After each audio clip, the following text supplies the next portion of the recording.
So mga tol, sumabog po ang balita kagabi lang na nagsampa po ng kaso si Virgil Ortiz sa promoter niyang si Oscar De La Hoya ng Golden Boy Promotion. Gusto na po kasi makawala si Virgil Ortiz sa Golden Boy Promotion para matuloy ang malaking laban niya dito kay Jaron Ennis. Matatandaan po kasi mga tol na sinabi ni De La Hoya na hindi na daw matutuloy ang laban ni Virgil Ortiz dito kay Jaron Ennis matapos hindi tumawag si Eddie Hearn, ang promoter ng Matchroom kay De La Hoya, para ikasa ang idinidiman na hatian ni Oscar De La Hoya sa kikitain ng laban. Dahil dyan mga tol, nagalit po ang kampo ni Virgil Ortiz kay De La Hoya. Gustong gusto na po kasi nila mangyari yung laban, pero si De La Hoya ayaw kasi pumayag na 50-50 ang hatian sa laban ng Virgil Ortiz versus Jaron Ennis. Ang gusto ni De La Hoya, 60-40 ang hatian, lamang dito kay Ortiz. Gusto lang naman kasi ni De La Hoya na malaki ang makuha ni Ortiz, pero pagdating naman po sa kampo ni Ortiz, mukhang payag naman sila sa 50-50 na hatian para matuloy lang ang laban dito kay Jaron Ennis. Dahil dyan mga tol,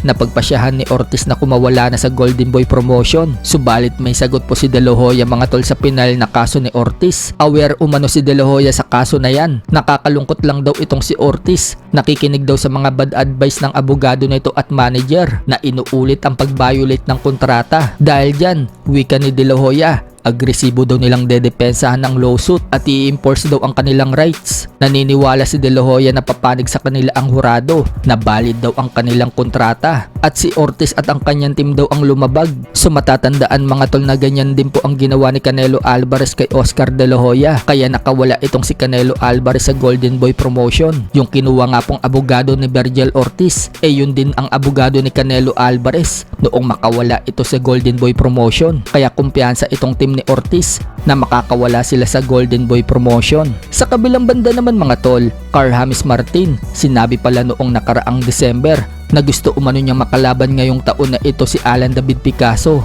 at Naoya Inoue. Dagdag pa sa post ni Martin, sinabi niyang come to me baby and let's see what happen. Sa isa pang post ng video mula sa kapatid ni Martin, nagkita po itong si Martin at Picasso. At sinabi po dyan sa caption, may posibilidad daw bang maglaban si Martin at Picasso? So base po sa post ni Martin at video na inilabas, mukhang si Picasso po ang next target nila. At kapag tinalo ni Martin itong si Picasso, isusunod niya sana si Naoya Inoue. Pero dahil nadinig daw ni Martin na aakit na ng featherweight division si Inoue pagkatapos ng laban ni Inoue kay Junto Nakatani sa buwan ng May, okay lang kay Martin. Kahit na hindi niya makalaban si Inoue, mag-i-stay pa din daw siya sa super bantamweight division at lalaban sa bakanting titulo kapag tuluyan ng umakyat si Inoue ng featherweight. Sa ibang banda naman mga tol, Gervonta Tank Davis, ginawang champion in recess ng WBA. Kampiyon nga po itong si Davis mga tol sa WBA lightweight, at dahil may kinakaharap pong kaso ngayon si Davis mula sa kanyang ex-girlfriend kung saan kinasuhan po siya ng domestic violence, ginawa muna siyang champion in recess. Malamang